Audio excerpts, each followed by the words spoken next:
আজকে চলে এলাম মিলিটারি মিউজিয়ামের 3D আর্ট গ্যালারিতে। ভিতরে যাইতে হলে আবার জুতার উপরে মোজা পড়তে হয়। ঘন্টা বাজায় কার্যক্রম শুরু করলাম। সমুদ্রে স্কেটিং এ ব্যস্ত আমি। এ তো দেখি জীবন্ত ছবি।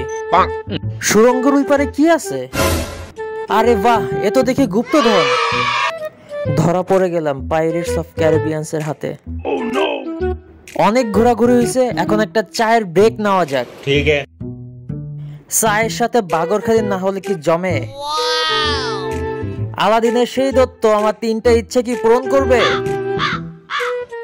ওরে বাবা, তুলি নাই তো কি হয়েছে, হাত দিয়ে ছবি আঁকবাসকে। এইখানে তো দেখি হাতি ঘোড়া সবকিছুই আছে। ঘোড়াটাকে কি বাসায় নেওয়া যাবে? বাহ, পান্ডাদের সাথেও দেখা হয়ে গেল। আজকে চাঁদের মধ্যে গাড়ি চালাবো। এইখানে দেখি মেসি দাদাও আছে। অনেক ঘোরাঘুরি হয়েছে, এখন একটু জেরানো যাক। এই মিলিটারি মিউজিয়ামের 3D আর্ট গ্যালারিতে কিভাবে আসবেন, টিকিট কত, সবকিছু দেওয়া আছে ডেসক্রিপশনে।